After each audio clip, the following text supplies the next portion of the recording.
Hello good evening, હું છું ફરીન સફેદ. આપ સૌનું હાર્દિક સ્વાગત કરું છું. કાલે જે પ્રોમિસ કરેલું એ પ્રોમિસ પૂરું કરું છું આજે. સો હંમેશા તમારા પ્રોમિસીસ હંમેશા પૂરું કરીશ. ચાલો, જે વિદ્યાર્થી મિત્રોને તકલીફ છે કે સ્પીચ રાઇટિંગમાં અમને પ્રોબ્લેમ છે મેડમ કે અમે લખી તો શકીએ છીએ બટ શું લખીએ, પહેલાં શું લખીએ કે જે સપ્લિમેન્ટરી ચેક કરનાર છે એમને સમજ પડી જાય કે બેસ્ટ લખ્યું છે. તો ક્યારે સમજ પડે? જ્યારે આપણે છે ને 5 લાઈન એવી લખી હોય ને કે પેલી મેડમ એમ વિચારે કે ના બરાબર, બધું બરાબર જ હશે. તો આખો વિડીયો જોજો, તમને સમજ પડી જશે. અને એક્ઝામના એક દિવસ પહેલાં જોઈ લેશો ને તો તમને સમજ પડી જશે કે હા મેડમે આવું કીધેલું, આવું લખી લેવાનું. બરાબર છે. સ્પીચ, સૌથી પહેલાં તો સ્પીચ એટલે શું? સ્પીચ કેટલા પ્રકારની હોય? સ્પીચ વક્તવ્ય જે કહેવા માંગતું હોય ને, કે આપણું કેવું પેલું શિક્ષક દિન હોય તો આપણે પેલું શિક્ષક બન્યા હોય તો આપણે સ્પીચ આપવાની હોય કે મને આ ટીચરનું બનીને મને બહુ ગમ્યું, આમ થયું. એ જ સ્પીચ. આપણને એ લખતા નહીં આવડે. બરાબર છે. સ્પીચ એટલે એ જ છે, કંઈ વધારે નથી. તો સ્પીચમાં સૌથી પહેલાં મેડમ શું લખવાનું? તો સૌથી પહેલાં તો તમે સ્પીચ આપો તો સૌથી પહેલાં તમે શું કહો? શિક્ષક દિવસના દિવસે તમે શું કીધેલું? સો ગુડ આફ્ટરનૂન, હું છું ફરીન સફેદા. આવું કંઈ કીધું હશે ને તમે? મેં તો મારું કીધું પણ તમે આવું કીધું હશે ને. સો એવી રીતે જ આપણે પણ આમ જ કહેવાનું. બહુ પેલું આમ નહીં, લેડીઝ એન્ડ જેન્ટલમેન આવું બધું નહીં. સ્પીચ થોડાક શાંતિથી આપવાનું. લેડીઝ એન્ડ જેન્ટલમેન ચાલે, બટ ક્યારે ચાલે? જ્યારે કોઈ શો હોય. બરાબર છે. જ્યારે કોઈ શો વિશે તમને બતાવવાનું હોય કે તમે આ શોમાં ગયેલા, તમને શું લાગ્યું, આ તમારી સ્પીચ કેવી હતી, તમારે એ સ્પીચ આપો, લખો. તો લેડીઝ એન્ડ જેન્ટલમેન, સ્પીચનું જે ટાઇટલ છે, સબ ટાઇટલ, એ વાંચીને પછી ડિસાઈડ કરવાનું કે તમે ગુડ મોર્નિંગ કહેશો કે પછી લેડીઝ એન્ડ જેન્ટલમેન કહેશો કે પછી શું કહેશો, વેલકમ કહેશો. ઓકે. સો નોર્મલી તમે good morning to everyone present here, કેટલું easy. Good morning to everyone present here, બધાને good morning. It's an extremely proud and emotional movement for us all on this very special day. Proud and emotional movement છે બધા માટે ને અહીંયા જે આ special day છે આજે, એક્સ્ટ્રીમલી પ્રાઉડ. સો તમે જે કહેવા માંગો છો ને એમાં આટલું બધું ડીપલી ક્યારે જવાનું? જ્યારે તમે વાંચો ને તો એમ લાગે કે ના બરાબર છે. ડીપલી ક્યારે જવાનું? કે ના વાંચું છું તો બરાબર છે, પરંતુ જો તમે વાંચ કરો તો નહીં થાય. બરાબર સમજ પડે છે? નથી સમજ પડતી મારી વાત? ઓકે, પાછું કહું એક વસ્તુ કે આપણે પેલું અસ, ઓન, ઈટ, વેન આવું ક્યારે લગાવવાનું એ જ ના ખબર હોય, એને ડીપલી કહેવાય. સમજ પડે છે? તો એ જે દિવસે ખબર પડી જશે ને એ દિવસે તમને આ વાક્યો બનાવતા આવડી જશે. Simply it is an extremely એટલે શું? ચાલો કમેન્ટમાં જણાવજો, હું નથી કહેતી. એક્સ્ટ્રીમલી એટલે શું? ગૂગલ પર નહીં જતા. ઇમોશનલ એટલે શું? As our school is going to complete one more fantastic year. આવું લખવાનું, ફેન્ટાસ્ટિક, બ્યુટીફુલ. જે ટોપિક છે એના વિશે થોડુંક ડીપલી લખવાનું કોશિશ કરો તો તમારા પેજીસ વધારે ભરાશે. સો આઈ વુડ લાઈક ટુ વોલેર. આ જે છે આ મને પણ વાંચતા નહીં આવડ્યું. વોલ હાર્ટેડલી લખેલું છે, આવડી ગયું એવું કંઈ નથી, હું જસ્ટ કહું છું. વોલ હાર્ટેડલી લખેલું છે.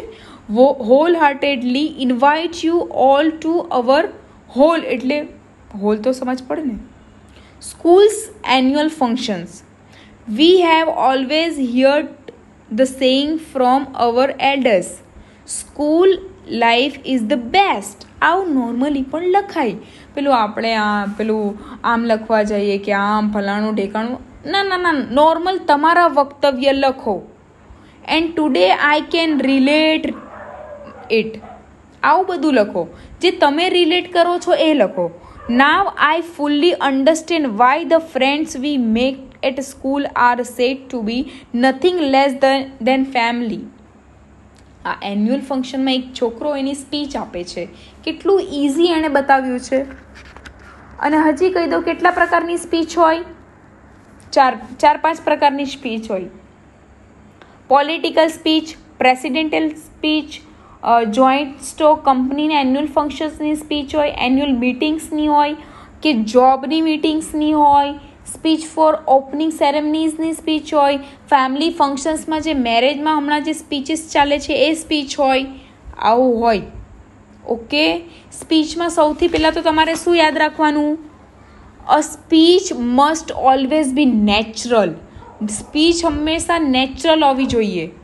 એક્ઝામ્પલ્સ આપે એવી હોવી જોઈએ કે આમ આમ આમ. ઓકે, ને સૌથી પહેલાં તો I am please to welcome the chief guest this evening. આવું કોઈ ચીફ ગેસ્ટ વિશે કંઈ હોય, એ આવ્યા હોય ને આપણે જણાવવાનું હોય તો આવી રીતે વેલકમ કરો. I am please to welcome the chief guest this evening. ને બહુ બધા સ્પીકર્સ હોય ને એ કેવી રીતે કહે ખબર? કે એમનું બોલવાનું એવું હોય ને મોરલી, એટલે બહુ બધું બોલે. અમુકનું હોય તો લખાય બી બહુ, બટ સૌથી પહેલાં જે મેઇન પોઈન્ટ 5 લીટી હોય ને એમાં તમે બતાવી દો કે તમે બધું જ કરી શકો છો. બરાબર છે? એન્ડ ઓકેઝનલ સ્પીચ હોય, ઇન્ફોર્મેટિવ સ્પીચ હોય, પ્રેઝેસિવ સ્પીચ હોય, સેરેમોનિયલ સ્પીચ હોય, પર્સનલ નેરેટિવ સ્પીચ હોય. સૌથી હાર્ડ શું છે? Persuasive speech. પર્ઝેસિવ સ્પીચ સૌથી હાર્ડ છે. Convenience your audience to adapt a particular way of thinking. તમારે એમને બતાવવાનું છે કે તમે જે છો એ બેસ્ટ છે. તમે જે વિચાર છો એ થિંકિંગ ઓડિયન્સને અડોપ્ટ, એટલે ઓડિયન્સને તમારા પોઈન્ટ જે છે ને એ ગમી જવા જોઈએ કે ના મેમ જે કહે છે ફાઇનલ. બરાબર. પર્સનલ નેરેટિવ પણ ઇઝી છે. ઇન્ફોર્મેટિવ સ્પીચ પણ ઇઝી છે. ઇન્ફોર્મેશનનું હોય, કંઈ સબ્જેક્ટ સેક્શન બાય સેક્શનનું હોય. ઓકે, આ જે સેરેમોનિયલ સ્પીચ છે ને એમાં વેડિંગ હોય કે પછી ગ્રેજ્યુએશન સ્પીચ હોય, ફેરવેલ સ્પીચ હોય, તો એવું બધું હોય. આવું તમને ત્યાં લખવામાં નહીં આવશે કે સેરેમોનિયલ સ્પીચ આપો, ફલાણું આપો, ઇન્ફોર્મેટિવ સ્પીચ આપો. તમને ફક્ત શું લખેલું હશે તમને કે speech on the occasional of inauguration of youth club in tour town. આવું બધું લખેલું હોય. આવું બધું ઇન્ફોર્મેટિવ ને આવું બધું તમને કહેવામાં આવે નહીં. એક્ઝામ્પલ તરીકે આમ લખેલું હોય કે અ સ્પીચ ઇન્ટ્રોડક્શન કે ઇન્ટ્રોડ્યુસિંગ આપણી લેંગ્વેજમાં. હું પેલું એકદમ જ હાઈ ક્લાસ ઇંગ્લિશ નથી બોલતી, પણ મને આવડે એવું બોલું છું. તમારે પણ તમને આવડે એવું જ લખવાનું છે. Introducing a well known in a district list at a seminar. હવે મેડમ અમને તો સમજ જ નથી પડી, આ સ્પીચનો જે સબ્જેક્ટ છે એ જ નથી સમજ પડી. તો 2 સ્પીચ હશે. Speech on the occasion of declaring open a new branch of a nationalise bank. આવું બધું અમને સમજ પડે મેડમ, તો પછી એ સ્પીચ ચૂઝ કરવાની. બરાબર. સ્પીચ લખતી વખતે એટલું યાદ રાખજો કે તમારી સામે 50 જણ છે અને તમારે એટલું બધું બોલવાનું છે ને કે 2-2.5 પેજ લખાય. બરાબર છે. સ્પીચ રાઇટિંગમાં સૌથી પહેલાં તો જુઓ, તમને મીટિંગ કે આવા બધામાં હોય ને તો તમારે આવું જ લખવાનું કે ladies and gentleman, I feel privilege to be asked to declare open this new branch. First of all જે સબ્જેક્ટ છે ને એ પહેલાં જ ફકરામાં બતાવી દેવાનું. જે સબ્જેક્ટ છે ને એ પહેલાં જ ફકરામાં બતાવી દેવાનું કે આપણે આ વિશે જોઈન થયા છે અહીંયા. બરાબર. પછી લાસ્ટ પેરેગ્રાફમાં શું લખવાનું ખબર? કે આઈ ડિક્લેર્ડ. ફર્સ્ટમાં તો તમારે લેડીઝ એન્ડ જેન્ટલમેન ને ગુડ મોર્નિંગ ને ગુડ આફ્ટરનૂન ને એ પછી એ સબ્જેક્ટ છે ને એના વિશે જ ઉતારવાનું. એ સબ્જેક્ટ થઈ ગયું, એ સબ્જેક્ટ વિશે લખાઈ ગયું. પછી તમારે લાસ્ટમાં વચ્ચે તો તમારે સબ્જેક્ટ વિશે જ ડિસ્કશન કરવાનું કે આમ થયું, કે ધીસ ફાઇન મોડર્ન હોસ્પિટલ આમ છે, આ હોસ્પિટલમાં આમ છે, આ હોસ્પિટલમાં આ ફેસિલિટીઝ છે, આ જોબમાં આ ફેકલ્ટીમાં આ ફિલ્ડ છે. આવું બધા ટોપિક્સમાં તમારા પોઈન્ટ્સ બી નાખવાના ને નેચરલ બનાવવાની સ્પીચ. કેવી નેચરલ બનાવવાની, તો તમને ઇઝી પડશે. અને લાસ્ટનું જે પેરેગ્રાફ ને પહેલાંનું જે પેરેગ્રાફ છે ને એ મોસ્ટ ઇમ્પોર્ટન્ટ. ગોખી જાઓ, મેં તો કહું છું ગોખી જાઓ.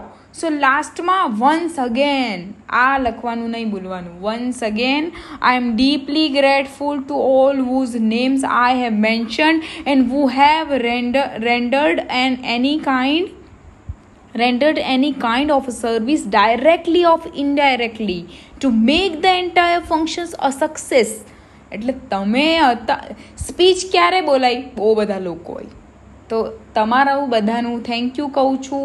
એ હવે આને ઇંગ્લિશમાં કેવી રીતે લખવાનું એ બહુ ઇઝી છે. આપણે જ્યારે ઇંગ્લિશ લખવા બેસે ને તો ધન ધન ધન ધન કંઈ બી લખાય. તો ફક્ત ઉપરનો જે ફક્ર છે ને નીચેનો જે ફક્ર છે ને એ ગોખી નાખો કે કેવી રીતે લખવાનું. જો આમ હોય તો કેવી રીતે લખવાનું, બરાબર છે. બસ એ લખી જ આવવાનું. એવું વચ્ચે તો તમારે એ સબ્જેક્ટ વિશે જ ઇન્ટ્રોડ્યુસ કરવાનું કે આમાં આમ કહેવા માંગે છે, આ કંપનીમાં આમ છે, ફલાણું છે, ઢેકાણું છે, બરાબર છે. કોઈ દિવસ માર્ક્સ નહીં કપાશે. પહેલો ફકરો ને છેલ્લો ફકરો બરાબર હશે ને કોઈ દિવસ તમારા માર્ક્સ નહીં કપાશે. કંઈ પણ નહીં સમજ પડી હોય તો મને કમેન્ટમાં જણાવજો. તમારા કમેન્ટ્સની રાહ જોઉં છું. કંઈ પણ નહીં સમજ પડશે તો કાલે પાછું લાઈવ આવીને સમજાવી દઈશ. ઓકે, ચાલો, થેન્ક યુ સો મચ.